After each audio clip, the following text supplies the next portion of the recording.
You know exercise reduces your body fat. But today, I would like to revisit the question. Why you exercise, you can reduce your body fat? There are two hypotheses. The first one is fat burning during and after exercise. That is the reason to reduce your body fat.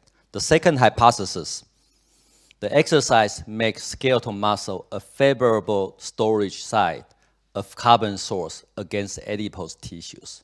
So that means you have the competition of the muscle against the adipose tissues. And that is the reason to reduce your body fat.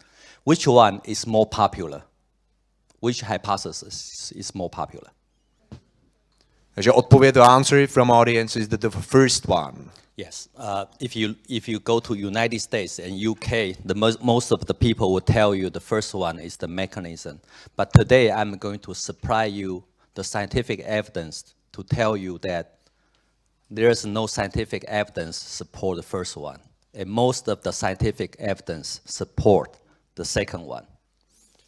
Okay, the reason that the first one is popular is because exercise looks like an energy-consuming behavior. And this concept has been translated into the exercise is fat burning. Okay, but actually, if you are in the area of exercise physiology or nutrition, you might already know that the fat is the major fuel during rest condition. And exercise is using energy primarily rely on carbohydrate. Okay, so the first scientific evidence I would like to show you is this one. If you look at, this is the non-esterified fatty acid concentration from two sites. The first site is abdominal venous blood. You know abdominal venous blood means the fatty acid from adipose fat cell. And if you look at the second side, is forearm venous blood. And you know forearm is mostly muscle, okay? And you can see on the dashed line on the left side is when you are not having meal. Under this condition, you have a high concentration of the fatty acid from adipose fat cell. It's exporting fatty acid out. And if you look at the muscle end, you see the fatty acid concentration drops significantly.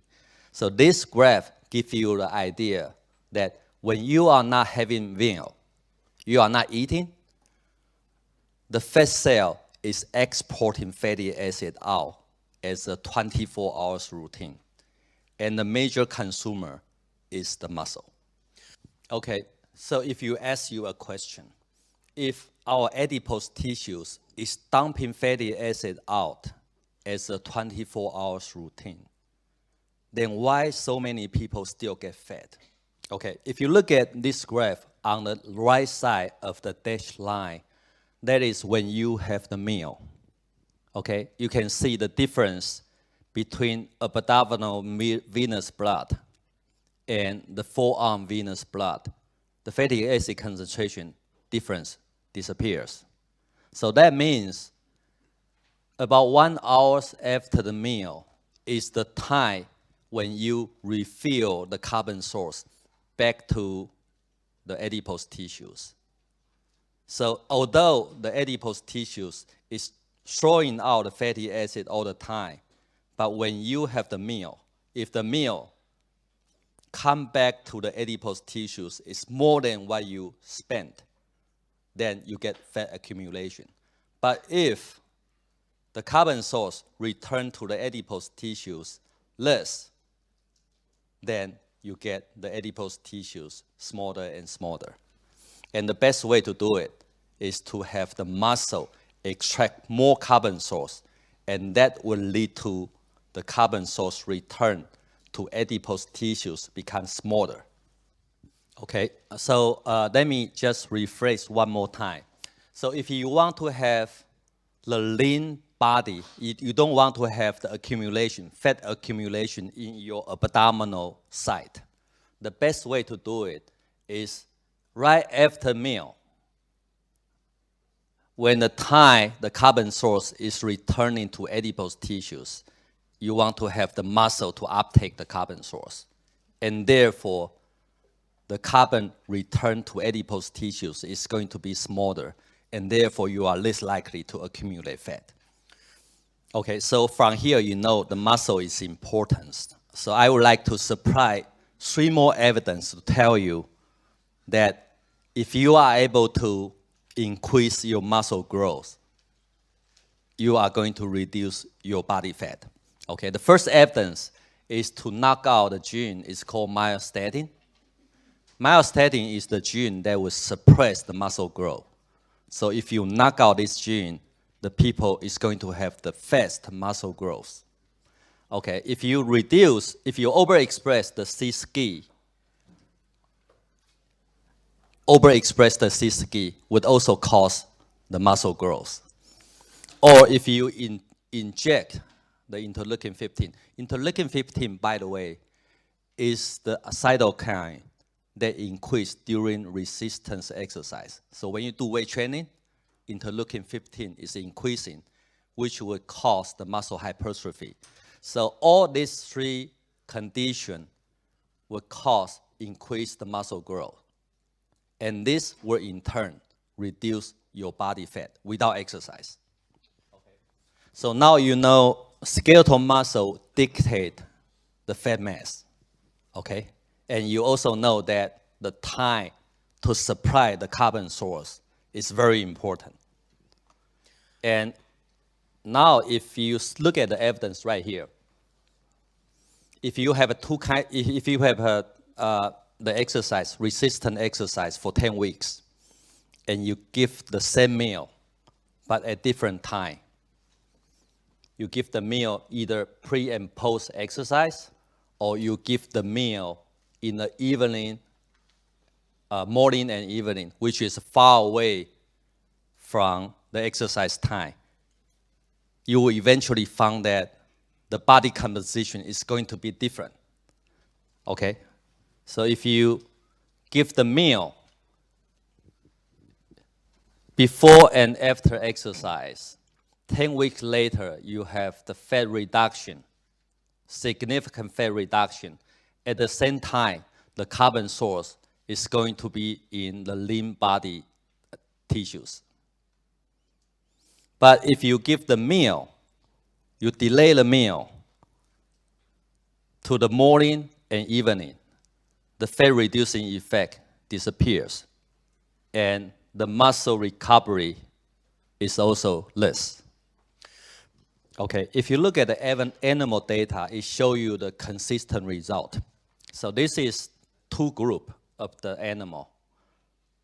R represent right after exercise. The L represent late. So you have exercise right here, and you have 2 meals. Okay, exactly the energy balance study like the previous one.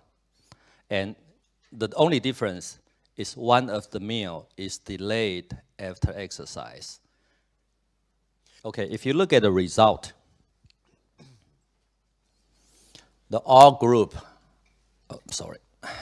if you look at the R group, right after exercise group, compared to L, so this is the total muscle mass.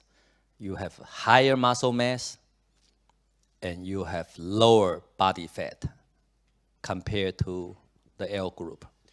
So all this is to say that whether or not you will be obese is really depending on whether your muscle is willing to uptake the carbon source. And the meal time is very important in relation to exercise, because that will determine whether or not the muscle will extract the carbon source away from adipose tissues.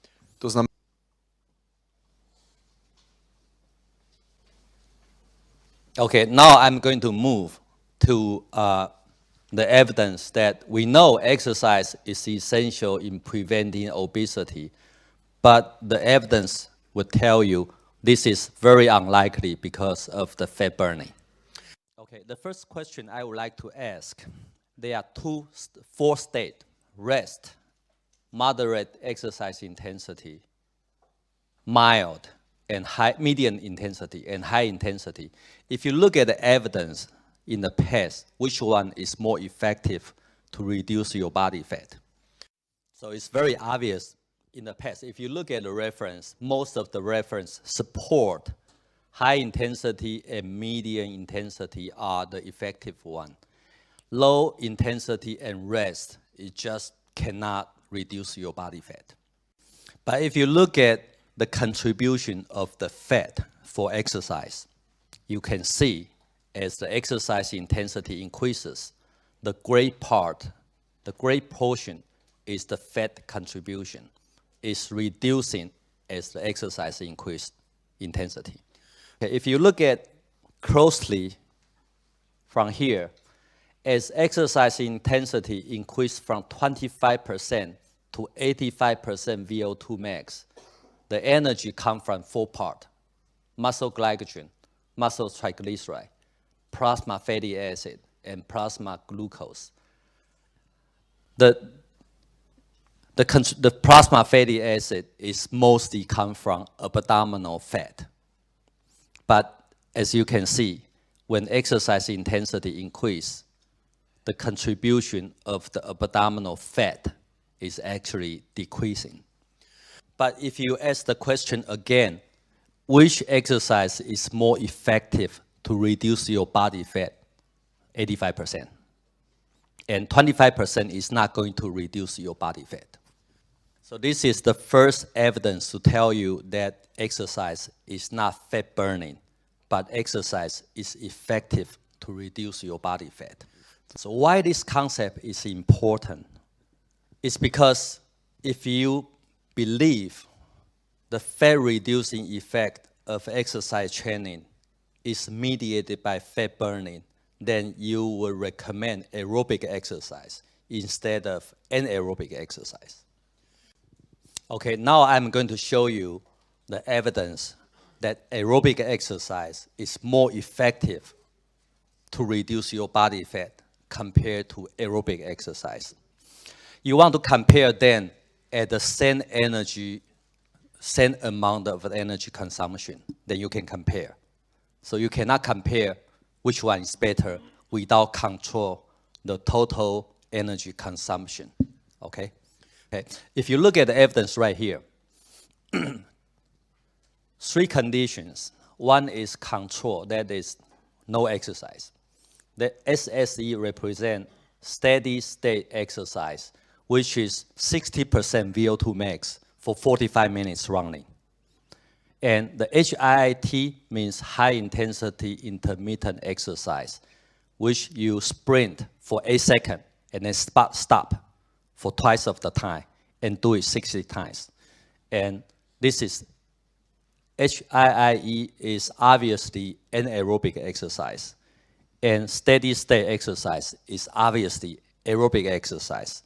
When they are consuming the same energy, if you look at the fat reduction over time, you can see only HIIE reduce body fat. So you know that fat burning require oxygen, right? You all know that, right? So if you exercise and you reduce the oxygen availability, it will block the fat burning, right? So you will expect the fat accumulation.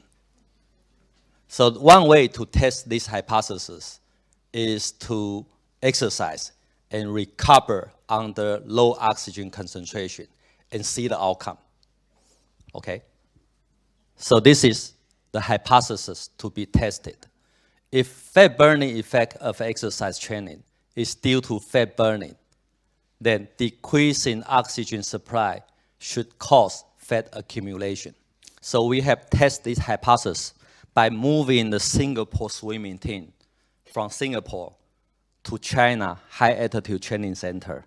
And what happened is, if you look at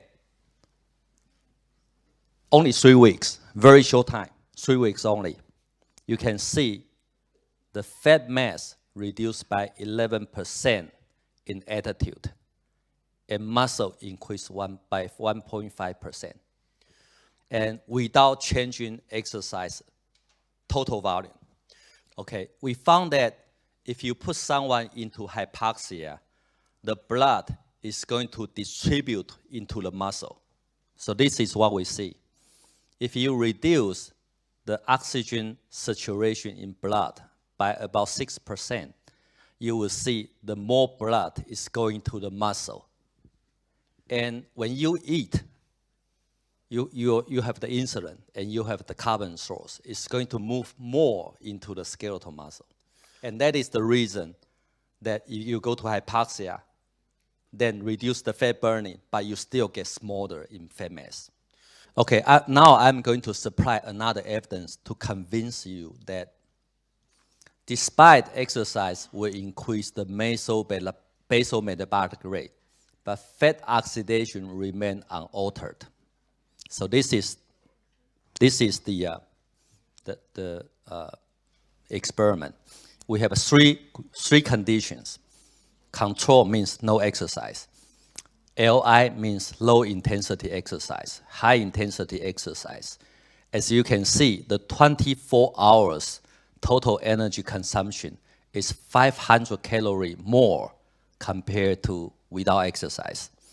But if you ask the question, the increase of the total energy consumption, is that because of the higher fat oxidation or higher carbohydrate oxidation?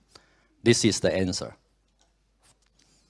On the left side is 24 hours carbohydrate oxidation. It's increasing as exercise intensity increase. The fatty acid oxidation remain control equal to low intensity exercise is equal to high intensity exercise. So this evidence, again, gives you the idea that exercise is not fat burning, despite exercise is effective to reduce your body fat. Okay, let me conclude by saying that exercise makes muscle more competitive for energy storage against adipose tissues. And it's more related to redistribution of the carbon-based fuel among muscle and adipose tissues. And evidence does not favor fat burning effect. Aerobic exercise seems to be better than anaerobic exercise. Mealtime is crucial. If you delay the meal, it will kill the fat-reducing effect of exercise training. Intensity is very important. Increased exercise intensity becoming more anaerobic, but it's more effective to reducing your body fat. The reason is if you increase the exercise intensity, you are challenging more muscle fibers, and those muscle fibers is going to attract more carbon source away from the adipose tissues. However, I'm sorry. The last one, okay. However, the dietary control is still important because that is where the carbon source comes from. Okay, the content today is actually published online in the Canadian Journal Physiology and Pharmacology by invitation. So you have the newest information online. You are very welcome to download the paper. Thank you very much. Děkujeme. Takže, dámy a pánové, děkujeme panu profesorovi Kuovi a skvělému překladateli panu doktoru Martinu Musálkovi. Dámy a pánové, profesor Kuo a Martin Musálek. Thank you very much.